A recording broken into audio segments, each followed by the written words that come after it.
síndrome de Rett es una de las principales causas de retardo mental en pacientes femeninas, siendo la segunda únicamente superado por el síndrome de Down.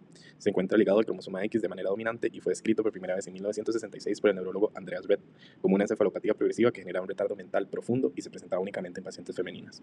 En cuanto al material epidemiológico, se presentan aproximadamente uno en cada 10.000 nacimientos femeninos, sin embargo generan grandes discapacidades y manifestaciones graves. El síndrome de Rett es un trastorno a nivel neurológico que está causado principalmente por la mutación del gen MECP2, el cual está ligado al cromosoma X, y este se va a encargar de codificar la proteína de unión, que sería la metil-CpG2. Esta proteína tiene mucha importancia en lo que sería la expresión genética para los cambios de la cromatina y la expresión y la represión transcripcional.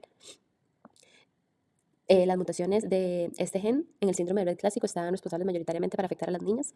Estas mutaciones se pueden deber a pérdidas de funciones, lo cual nos va a conllevar a difusión neuronal sin neurodegeneración evidente.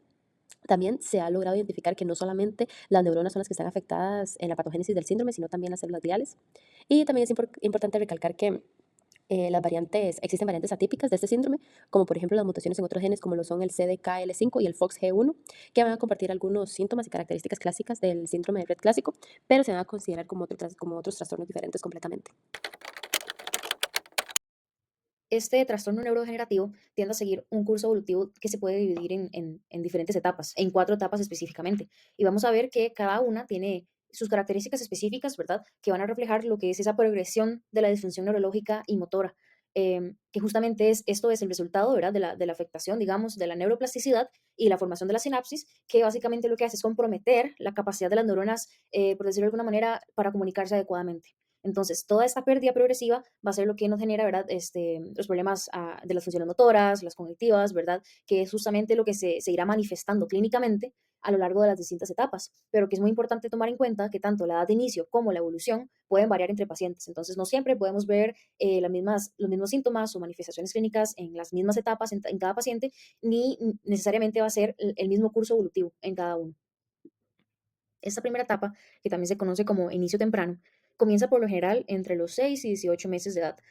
Durante este periodo, los pacientes pueden mostrar un desarrollo en primera instancia aparentemente normal porque al principio el sistema nervioso central logra compensar esa disfunción, pero ya después, digamos, esta compensación no se da más, ¿verdad? Realmente es una compensación muy temporal porque ya pronto comienzan a surgir esos primeros síntomas, como por ejemplo, los padres empiezan a notar que disminuye el contacto visual, también disminuye el interés por, más que todo por los juguetes y el entorno, ¿verdad? Así como un retraso en lo que es el desarrollo de las habilidades motoras que deberían de ser normales o estar presentes en ese periodo, ¿verdad? Como sentarse o gatear, que son básicas pero son fundamentales.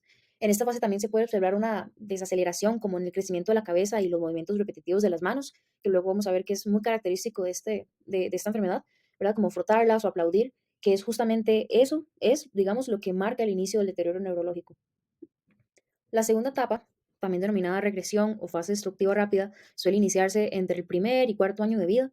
Aquí los pacientes experimentan una pérdida progresiva o bien rápida de habilidades previamente adquiridas, ¿verdad? La pérdida de uso intencional de las manos es muy común, que es reemplazado por movimientos repetitivos como retorcerlas, aplaudir o incluso llevarlas a la boca. Como ya mencionado anteriormente, este movimiento de manos es muy característico de esta enfermedad. Los pacientes también comienzan a mostrar irregularidades respiratorias, principalmente apnea e hiperventilación, que más que todo ocurre durante la vigilia.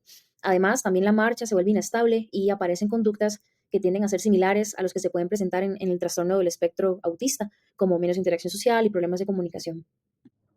Luego está la tercera etapa, que también se conoce como fase pseudoestacionaria. Esta puede comenzar entre los 2 y 10 años de edad y también puede durar varios años. Durante esta etapa, algunos síntomas se estabilizan y otros, como el llanto y la irritabilidad, incluso tienden a disminuir. Sin embargo, hay otros síntomas que, por todo lo contrario, tienden a empeorar, principalmente el caso de las convulsiones y la apraxia también.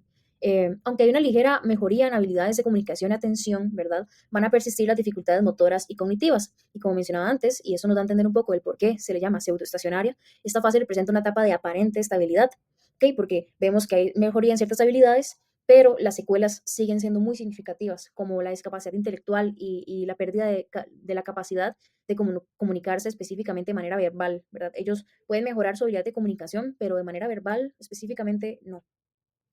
Finalmente, la cuarta etapa, llamada fase tardía de deterioro motor, suele comenzar a partir de los 10 años y puede prolongarse durante décadas. En esta fase, los problemas ortopédicos, específicamente la escoliosis, o por lo menos es de los más importantes, se tiende a agravar. La movilidad disminuye progresivamente debido a la espasticidad y la debilidad muscular. Y muchos pacientes en esta fase, en este punto en específico, ya dejan de caminar de manera independiente. También se observa una disminución en los movimientos repetitivos de las manos, los que habíamos mencionado anteriormente, pero los pacientes ya para este punto, digamos, dependen más de la mirada para comunicarse, ¿verdad? Ya que muchos no tienen habilidades verbales del todo ya para esta fase tan avanzada. Son comunes las complicaciones cardíacas también, principalmente el intervalo QT prolongado, lo que aumenta también en este caso el riesgo de arritmias graves. Y bueno, también se presentan dificultades en el crecimiento y problemas para mantener el peso por el hecho de que se verá agravado por problemas de alimentación y baja movilidad. Para el diagnóstico del síndrome de Rett, este se basa principalmente en criterios clínicos y en confirmación genética. El diagnóstico como tal clínico del síndrome de Rett, el clásico, se basa directamente en identificar las características específicas de esta enfermedad, lo cual puede haber una pérdida parcial o completa de habilidades manuales adquiridas, una pérdida en el lenguaje, deficiencias en la marcha y movimientos estereotipados en las manos. También podemos hacer la confirmación del diagnóstico por medio de una prueba genética en la cual nos va a detectar mutaciones en el gen MECP22. Lo que pasa también, y como se ha mencionado antes, es que también existen variantes de este tipo de enfermedad, entonces no siempre va a salir esta mutación como tal. Por eso es de suma importancia seguir avanzando la tecnología a nivel genética para poder seguir detectando estas variantes atípicas que pueden presentar el síndrome de Rett y pueden variar en un espectro de síntomas como más leves o más severos de ella. El tratamiento del síndrome de Rett está en constante investigación, ya que actualmente no se cuenta con una cura específica. Sin embargo, es importante iniciar el tratamiento cuanto antes, ya que esto aumenta o mejora el pronóstico del paciente. Se basa en 4 pilares: un tratamiento de sintomatología, donde lo principal va a ser evitar convulsiones con valproato de sodio o carbamazepina. Y para el 2023, la FDA aprobó el primer tratamiento para el síndrome de Rett, conocido como trofinetida, el cual tiene como objetivo la protección de las neuronas. En este caso se toma 2 veces al día, una en la mañana y una en la noche, y tiene como efecto secundario la diarrea, vómitos, pérdida de peso, fiebre, convulsiones, ansiedad, fatiga, entre otros. Por otro lado, es importante que el paciente cuente con terapia física y ocupacional para desarrollar actividades básicas como alimentarse y vestirse, fisioterapia para aliviar el dolor y mejorar su movilidad, y además contar con aparatos ortopédicos que eviten la progresión de escoliosis o otros problemas de posición, y terapias asociadas con la comunicación, para que de esta manera los pacientes se puedan comunicar. La terapia génica se encuentra actualmente en bastantes estudios, sin embargo, existen algunas limitaciones desde el punto de vista ético y legal. El pronóstico para esta patología puede ser muy variable. Para esto se debe tomar en cuenta la gravedad de los síntomas y de las intervenciones terapéuticas previas implementadas. Y aunque es un trastorno neurológico progresivo, no es típicamente neurodegenerativo. Sin embargo, su función sí está profundamente comprometida, por lo cual también la variabilidad genética implicada y las etapas clínicas de la enfermedad van a permitir identificar patrones en su progresión y en el impacto en el pronóstico del paciente. Genéticamente, el síndrome de Rett depende del tipo de mutación en MECP2.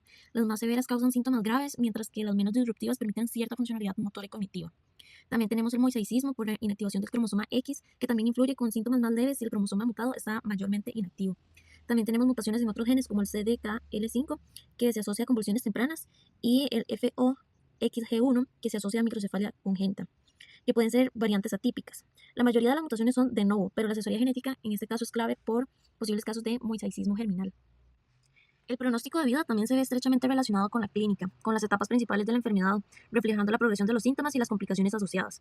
En las primeras etapas, aunque estas son críticas en términos de diagnóstico, muy rara vez se ve comprometida la supervivencia temprana. A medida que avanza, tenemos la tercera etapa, que es la pseudoestacionaria, en el cual la enfermedad tiende a estabilizarse en algunos aspectos, pero con el manejo médico adecuado, la mayoría de los pacientes sobrevive a esta fase y alcanza la adolescencia. Y en la etapa tardía, muchos pacientes pueden vivir hasta la adultez, con algunos casos inclusive alcanzando los 40 o 50 años. Esto dependiendo del manejo efectivo de las complicaciones. Y la calidad de vida en esta etapa depende en gran medida de los avances de tratamientos que mejoren las condiciones asociadas al síndrome. En cuanto a lo que es el impacto en la expectativa y calidad de vida, como pilar se toma en cuenta que el síndrome de Rett no es neurodegenerativo en términos de muerte neuronal, sino que la pérdida funcional de estas neuronas va a afectar gravemente la calidad de la vida.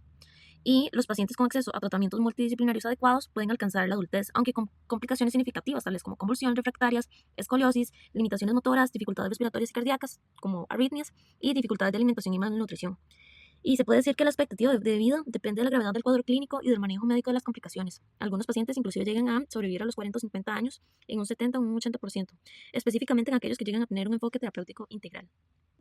Si bien el síndrome de Rett se considera una enfermedad rara y poco común, es importante tenerla en cuenta y tenerla presente cuando un paciente cuente con un deterioro en su habilidad neurológica al nacer. Si bien es un gran desafío a la hora de generar un diagnóstico, debe ser sospechada ya que su rápido tratamiento es necesario para mejorar el pronóstico del paciente. Además, es de suma importancia continuar con estudios relacionados al tratamiento con el objetivo de encontrar mejores terapias y fármacos para ofrecerle a estos pacientes.